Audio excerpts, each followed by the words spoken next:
Public infrastructure projects often make up the largest investment of local government funds. That's why having a well-designed funding strategy is critical for cities, counties, and other local planning organizations. Hi there, I'm Nick Frank, producer of Ask the Expert.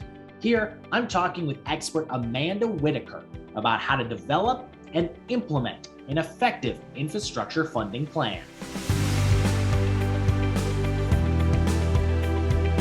Amanda Whitaker is Director of Funding at Withers Ravenel, a full-service engineering firm where she oversees grant and loan applications and administration for clients across North Carolina. Amanda has worked with state, federal, and other agencies and has successfully written and administered grants for economic development, neighborhood stabilization, housing rehabilitation, parks and recreation, public infrastructure, and downtown revitalization. She also previously served as an economic development director for Montgomery County, North Carolina. Amanda, thanks for being our expert today. Sure, thanks for having me. Now, there's been a lot of focus recently on infrastructure funding. So can you tell me a little bit about if that's impacted your role at all? Absolutely. I think it's impacted anyone's role in local government or in consulting. As we try to seek funding opportunities, you have a large amount of money that is coming down from the federal government into state dollars and then all the way down to the local government. So helping guide our local government clients and how to best administer these funds has been probably the biggest request that we've had, as well as just having billions of dollars available for infrastructure and determining how best to use those dollars at the local level and what projects are most important, and then how that's going to impact their budgets in the future, and are all of the things that they are looking to folks like us to do. Also, all of the federal compliance rules that come along with these dollars. So local governments all got these funds, and now they're trying to figure out, okay, what are the strings that are attached that come along with them? So compliance is an important component of these federal dollars that are coming down from both ARPA and the new infrastructure bill. Well, I'm really excited to dive in with you today about how local governments can secure more of this funding. So let's just dive right into it. And how does a local government create a funding strategy? So funding strategy is really important to make sure that you're successful. When putting together a funding strategy, you need to make sure that you are looking at the types of projects that you have at the local level. Do you want a funding strategy for multiple projects? Do you want a funding strategy for one large project that you're just trying to figure out how to break up and phase out and determine what funding sources are available? So one of the first things that we want to do is really look at what projects are out there that you need funding for and define that, whether it's one or multiple projects, and then really start looking at, okay, what's the amount of money that we need? Do we have funds at the local level?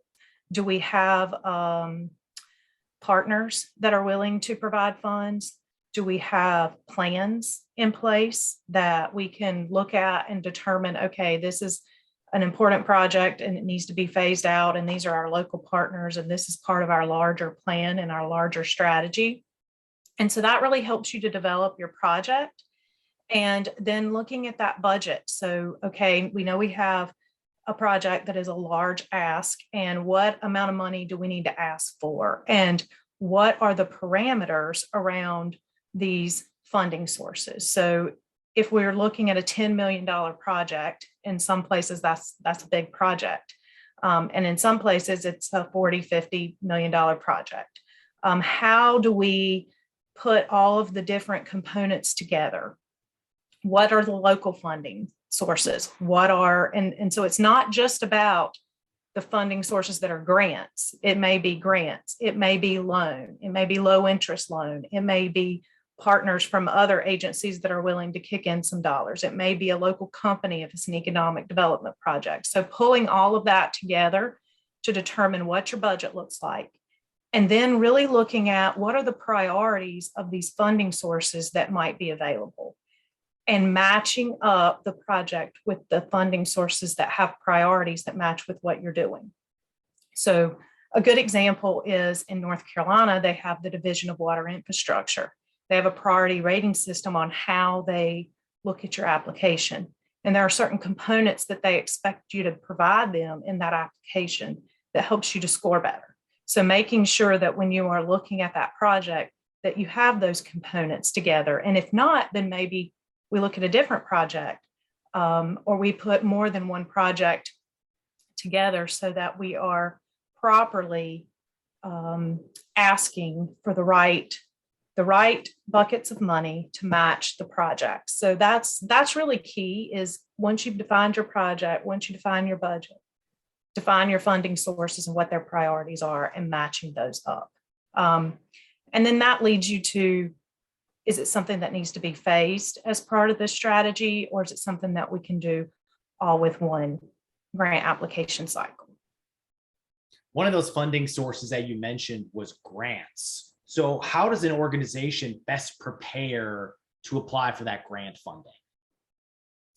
So most people, when they think about funding, that's what they're looking for. They want grants, because grant equals, I don't have to pay it back.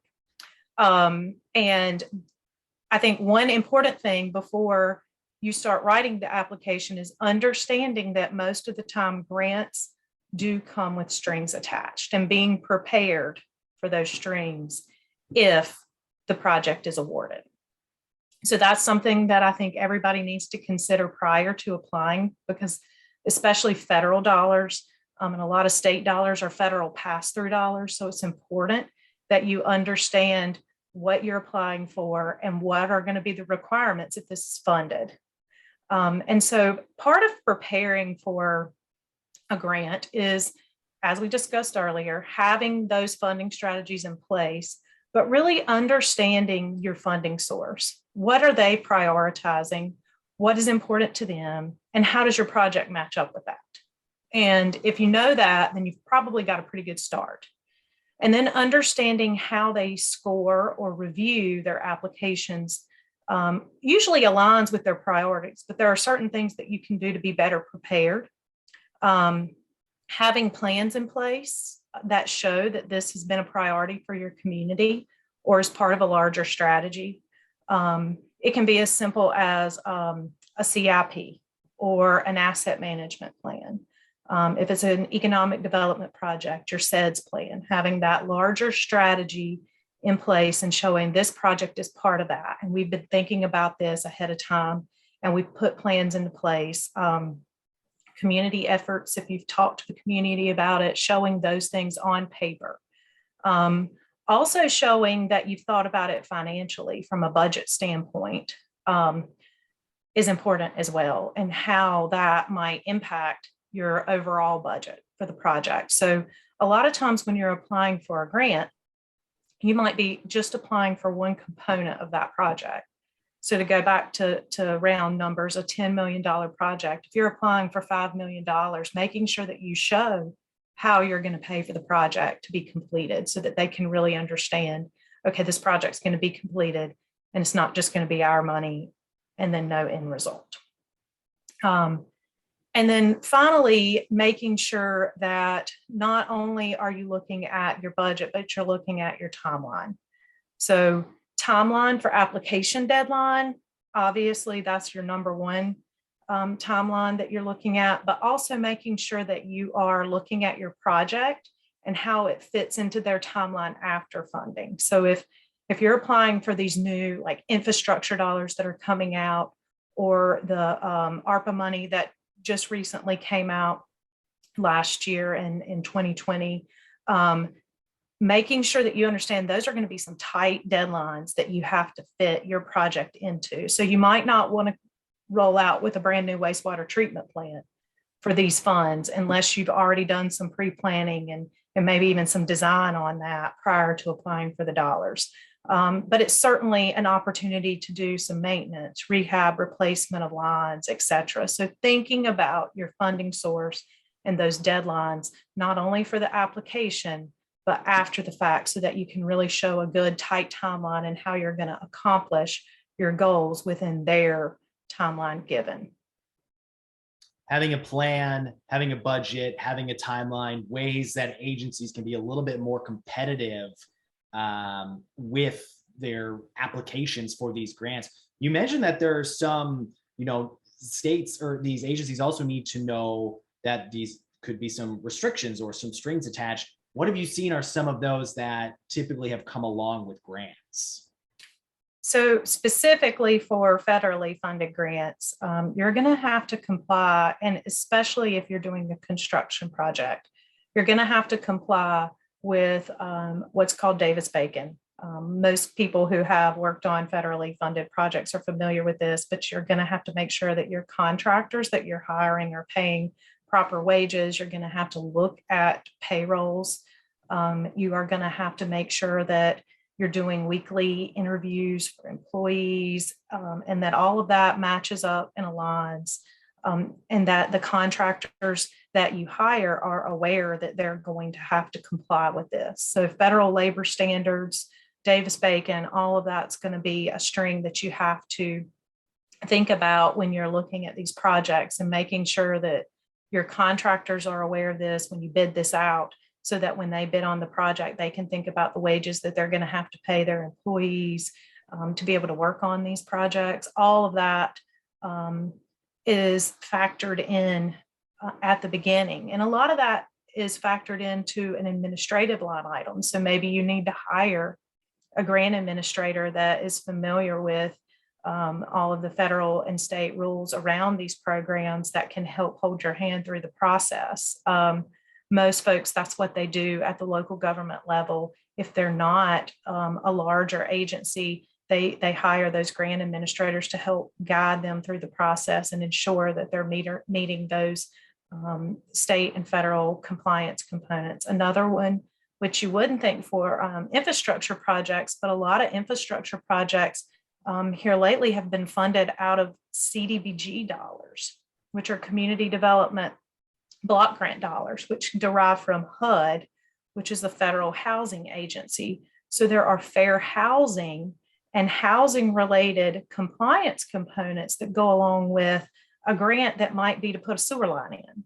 So these are things you would never think about being part of that grant that you're going to have to make sure that you comply with, and you have plans and policies in place at the local level that match up with those specific guidelines. So I would say your best bet is making sure that you understand what type of project you're applying for and what type of funding source it is. And if there are those compliance components, they offer trainings at the local level that you can go to for state and federal grants, but also making sure that you partner with a good grant administrator that can be a consultant, or even it could even be like a COG. They often have folks that can help guide you through that process. So doing your homework is going to be incredibly important. We thought we were done with it after school, but unfortunately homework is never done. You touched on it a little bit. So on some of the things you could do before submitting. So what are some of the pre-planning steps that can be taken before submitting for some of these funding allocation sources? So at the local level, most people think about their assets, and you're usually looking for funds to help either maintain or improve the assets that you have. So having an asset management plan, really knowing what you have, where it's located, what the condition of it is. Those are kind of the basics of an asset management plan. I mean, you can go further with modeling, but just having that basic plan in place will really help you to show the funding source. Okay, we've done our homework. We know what we have. We know where it's located, and we know the condition, and we can tell you accurately what our needs are around this infrastructure. And that can be a building, that could be a street, that could be water and sewer lines. But having a plan like that in place can really help to show what your needs are and define that. And so it's not just something where you've said, oh, this would be a great project, but here's what we've done at the local level to show what our needs are. You can also have something as simple as a capital improvement plan, which just shows here are the projects we've defined as at a local level. Here are their costs over a certain period of years. And knowing that you have that adopted or in place and you've bought into that is important as well. So it's not just a document that's sitting on a shelf, but it's a living document that you actually take a look at on an annual basis. And you can show the funding agency that you use this as a planning tool to define what your projects are and to properly budget for those. For community and economic development type plans, making sure that you have your economic development strategy that shows that that plan is part of a larger strategy. And I think it's also important that if you don't have these plans, there are lots of grants out there so that you could then ask for money to help you get these plans in place. So making sure that you're seeking funding for those types of projects, they're not as fancy and they don't always get enough credit, but getting those dollars at the local level to help you with some of those planning documents will make you ultimately more successful for construction projects in the future. So going even a little bit deeper into that, how does an agency know and or choose the best projects to submit for this funding? So one thing that is interesting is that you do have these plans in place and you have priorities and you have projects that are on these plans. And you might have a number one prioritized project in place. And at the local level, it is your priority. But if that project doesn't match up with the funding source and what it is they're trying to accomplish with their dollars, then that might not be the best project to choose. So making sure that you look at, okay, what do we have in place here at the local level? What are our priorities? And how do those match up with our funding sources priorities? And being flexible. So making sure that when you are looking at your plans, you're flexible enough to understand that on your CIP, project number 5 might be the one that actually matches up with your funding sources priorities best. So let's go ahead and ask for that project funding, and then we can use our local funding to do 1, 2, 3, and 4. But not being married to the order of which you've prioritized your projects and the way that your plans are ordered is going to be important because priorities change.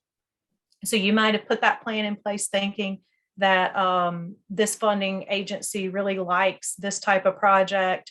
And so we're going to prioritize them this way. And then 2 years later, they've changed their priorities and the way that they rate their projects. So having that flexibility and being able to use those plans, letting them be living documents that you change based on funding sources and really thinking through what it is that you're trying to accomplish. So it's not just about doing it in order. I usually like to make a comparison. Years ago, when I first started going to the gym, I had a strategy. I was going to go in there and I was going to start on this machine and then move to this one and the next one. And I would find myself getting irritated if someone was on my next machine. And then what I learned from a trainer when I was standing there irritated, huffing and puffing, was that it's actually better for your body to move to machines in different orders because it doesn't get used to just doing the same thing over and over. And so making sure that you understand that these are living documents, these are plans that you put in place at a certain period of time, and you need to revisit them on an annual basis and sometimes even more to make sure that you're matching up and aligning with those funding sources that you're trying to get. Being flexible in the gym, good idea. Being flexible with your projects and your plans, good idea. But being flexible sometimes with timelines and deadlines, not always as good of an idea. So how important is that timeline when applying for these funds? So timeline is always going to be kind of a critical component of funding. It is critical in the beginning when you are thinking about applying. You really need to get ahead. Do not wait until, a month before the deadline to start thinking about your project.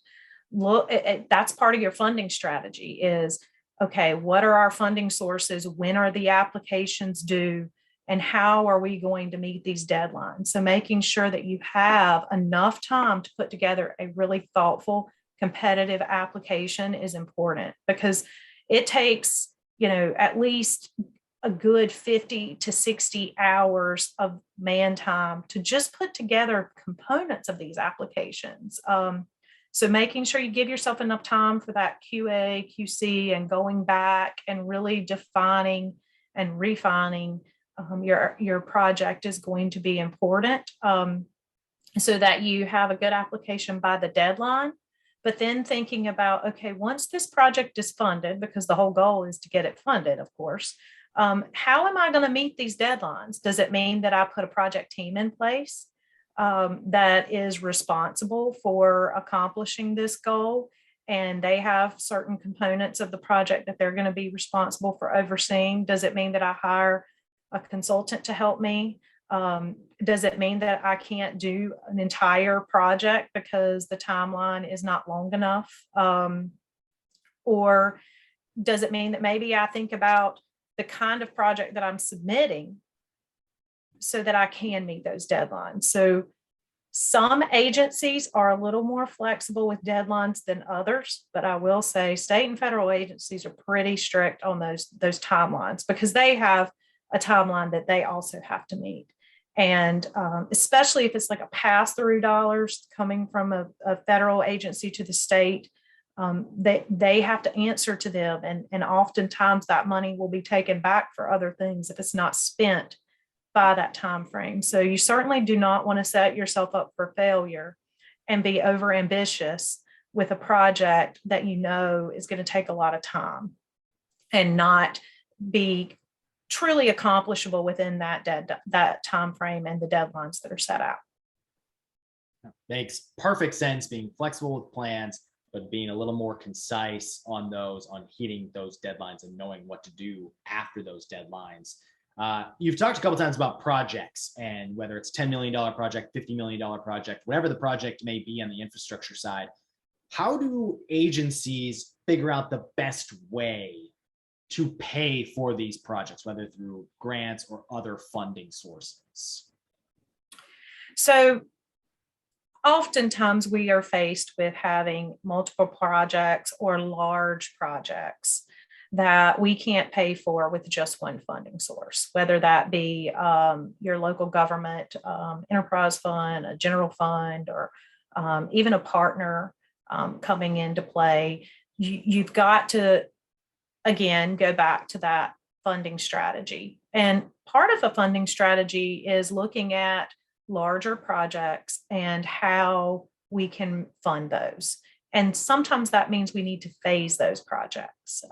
If it's something that we can phase, then we need to think about how we phase it so that we can best fund it with the proper funding sources. Because a lot of times funding sources, if they are federal, they may not allow you to use two federally funded sources on one project, or you may not be able to use that as your match if you're thinking about matches that are required. That's another thing that you've got to think about when you're looking at these larger projects, is how much of a match are you going to have to put in? And are you going to use another grant that you receive from another agency to match this particular grant? And thinking about how you go after that is normally phasing out the project, looking at, okay, how can we apply for these projects or these funded sources and get this component paid for. And then once you get that first phase paid for, then that kind of gives you the leverage to say, we've completed phase one, and now we're going after phase two. And sometimes you can go after the same bucket of money to pay for phase two,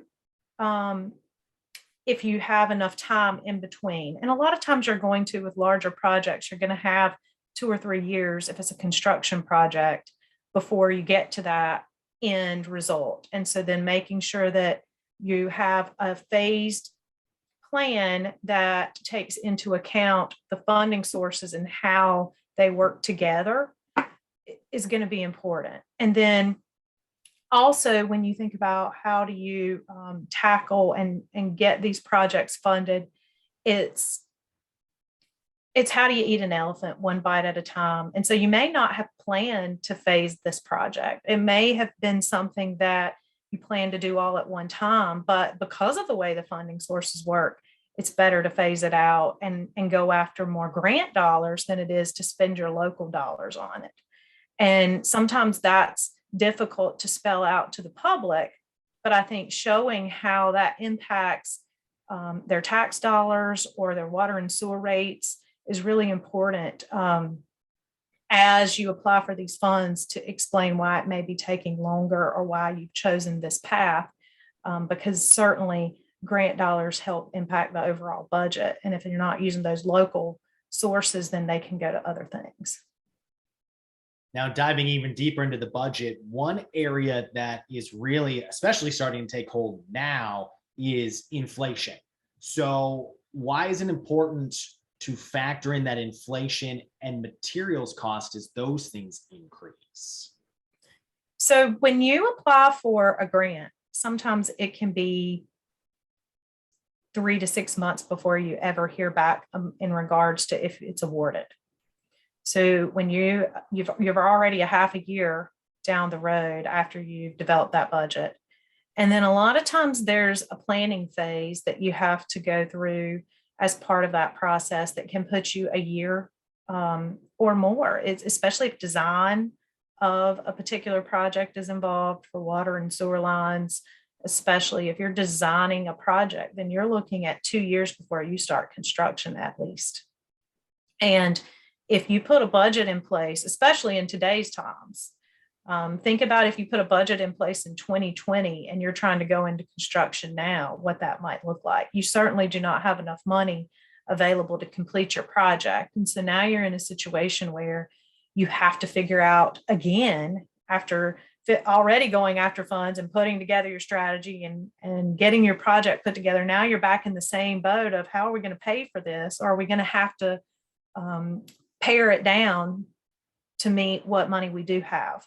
So thinking about what things might look like in the future is going to be really important when you're using grant dollars to fund a project, because again, you're going to have a lot of federal and state hoops to jump through on some of these. And you're going to be 2 years, sometimes 3 years, depending on these projects, before you actually even move dirt.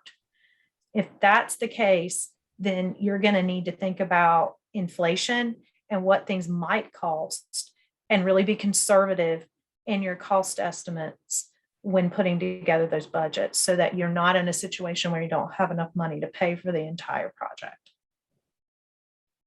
Amanda, coming in with budget ideas, timelines, well thought out plans, focusing on inflation as well. Is there anything that we didn't touch on that you want to add?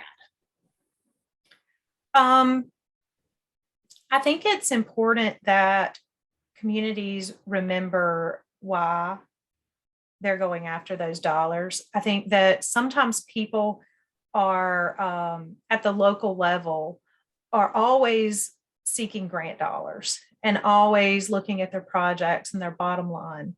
But when we think about infrastructure, especially economic development and community development projects, when you apply for a grant, eventually you see something physically on top of the ground that is the fruition, of that grant. Sometimes if it's a planning grant, or if it is funding for even water and sewer, if you're just doing some rehab and maintenance, making sure that those local citizens understand what you're going after and how that impacts them. That's something that sometimes I don't know that enough folks realize how just a $2 million grant, which seems like it is a lot of money, but it's not in the larger scheme of an enterprise fund in most places, can really impact what they pay each month for a water and a sewer bill. and how they are using these resources and funding opportunities to really help the bottom line of the overall local government's budget, which really helps the local citizens. So spelling that out in a way that's not just we applied for a grant, but really recognizing how that impacts them on a day-to-day basis, I think is important so that they can appreciate the level of effort that these folks are going through to get funding strategies and to seek funding opportunities that will help their local citizens not to have to pay those higher prices. Amanda Whitaker, the Director of Funding Services at Withers Ravenel, I appreciate you sharing your expertise on securing funding for local governments with us today. Absolutely. Thank you for having me.